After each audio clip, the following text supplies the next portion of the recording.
Como mencioné previamente, no era que el hombre de la antigüedad no se enfermara o que no hubiera epidemias. Claro que las había, simplemente que la razón que le dábamos a este tipo de cosas, pues eran muy distintas a las que ahora ya sabemos que por qué ocurren, ¿no? Y hay diferentes vestigios que nos hablan de este tipo de enfermedades. Por ejemplo, en el Antiguo Testamento, de los judíos y de los cristianos, se habla de, por ejemplo, de la lepra, de esta enfermedad donde las personas se deforman y se les caen trozos de piel, etcétera, etcétera. Por ejemplo, también tenemos en la Edad Media la peste, eh, que mató a casi un tercio de la población de Europa. Eh, un poco después o un poco más cercano, ya en los a finales mediados de 1800, el cólera fue una epidemia que fue bastante brutal con toda la población, tanto europea como asiática, indoasiática, y también, ¿por qué no?, latinoamericana. O una ya más cercana, durante la conquista de México, ¿no? La varicela, la viruela, perdón, que en este caso los españoles trajeron y que ayudó bastante a mermar la fuerza de los pueblos este, nativos de México y ayudó bastante a que la conquista se diera un poco más fácil, entre comillas, ¿no?, para los españoles.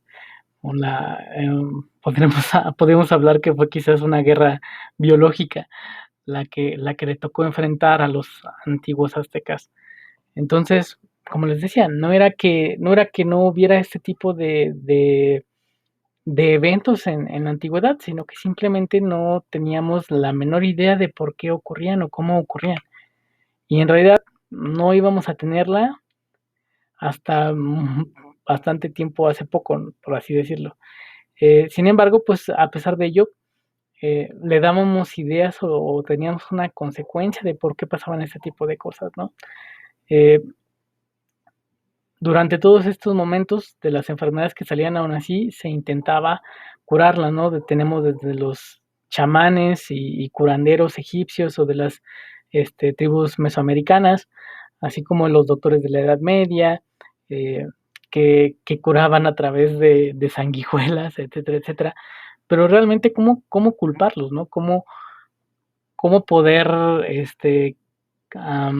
pensar que eran ideas tontas cuando realmente no se te entendía muy bien qué era lo que hacían, ¿no? En un principio, muchas de las enfermedades simplemente se veían como parte del castigo de Dios, ¿no? Como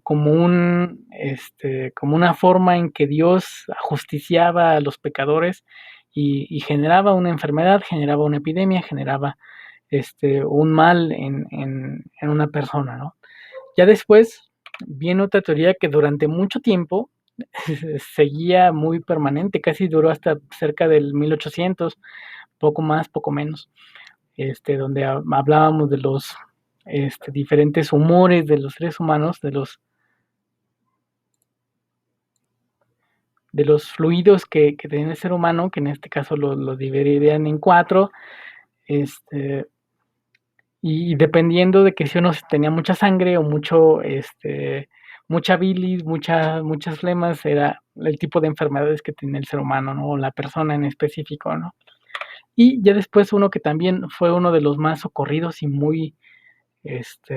y que duró también mucho tiempo fue el miasma, que era que las enfermedades se producían por ciertos vapores y eso generaba que la persona que tuviera contacto con esos vapores pues se iba a enfermar. Y esto viene como que muy, quizás es bastante fácil como de llegar a ello, ¿no? Pensemos que las personas eh, se guiaban quizás por sus sentidos.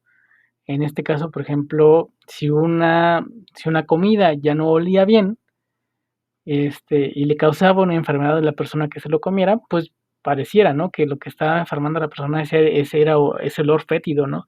Que producía igual, por ejemplo, los cadáveres o, o o la basura que generaba el excremento, etcétera, ese tipo de cosas que nos dan asco, que nos causan cierta sensación de repugnancia y que por ese olor tan fuerte, que penetra tanto en nosotros y pues que genera enfermedades en las personas que están cercanas a ese tipo de fuentes de infección, pues como que cayeron los antiguos humanos en ver que que posiblemente esos olores eran los que provocaban las enfermedades, ¿no?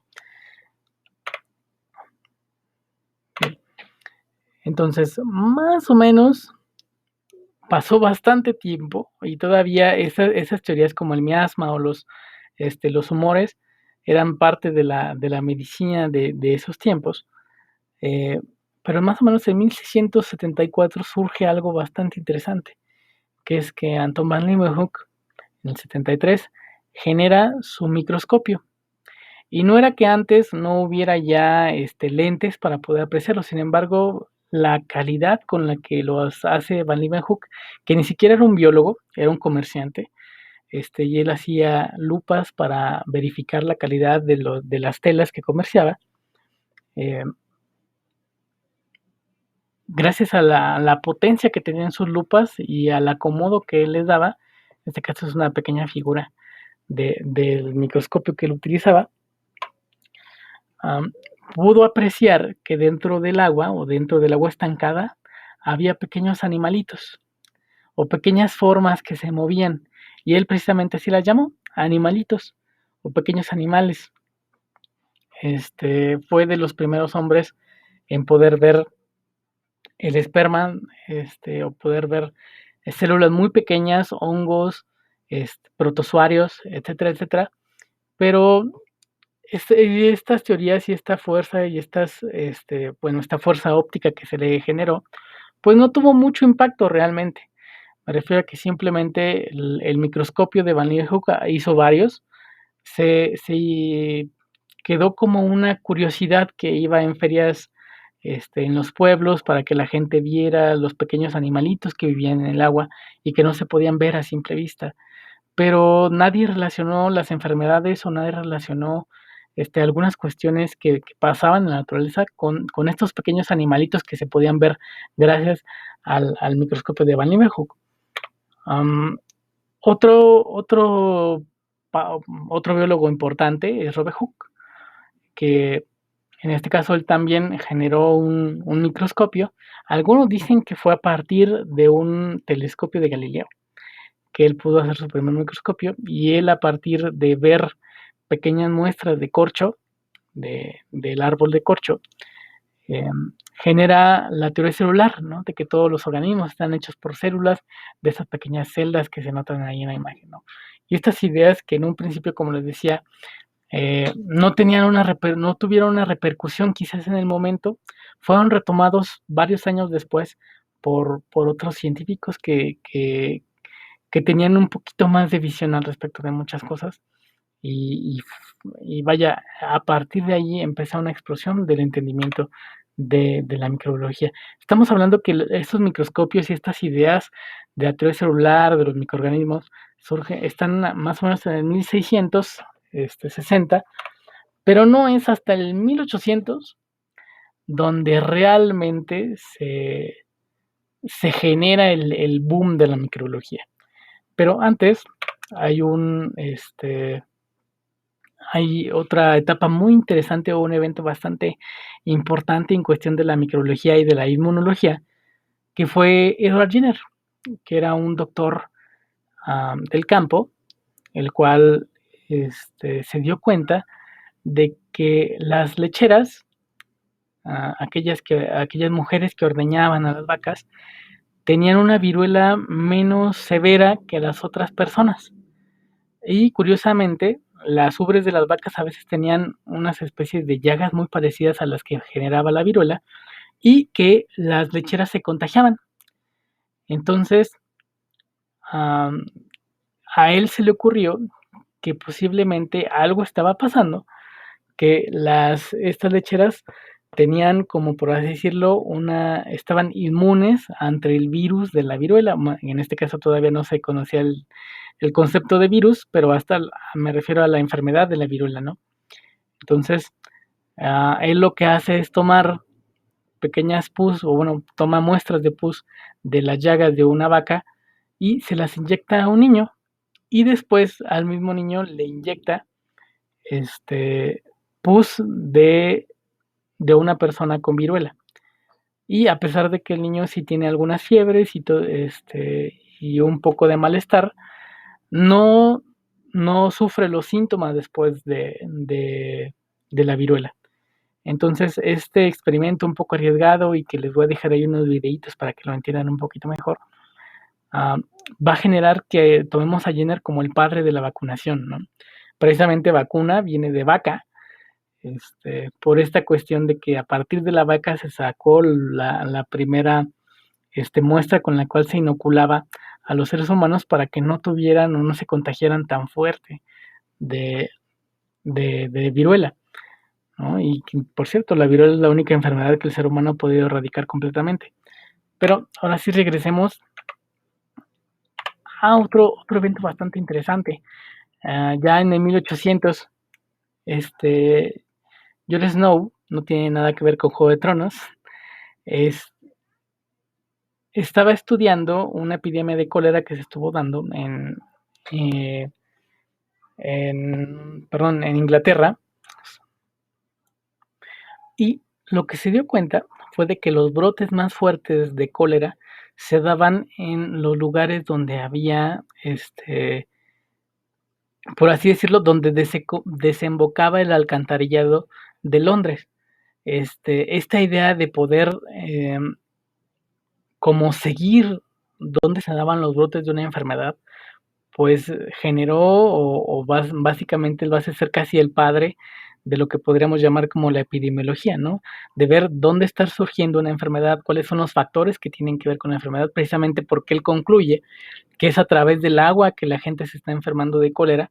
Todavía no tenía ni idea de cuál era el agente causal, sin embargo sí se da cuenta que es el agua la que está infectando a las personas de cólera, ¿no? Por eso este evento de la teoría de los gérmenes de Jon Snow es bastante importante y bastante interesante en la historia de la microbiología.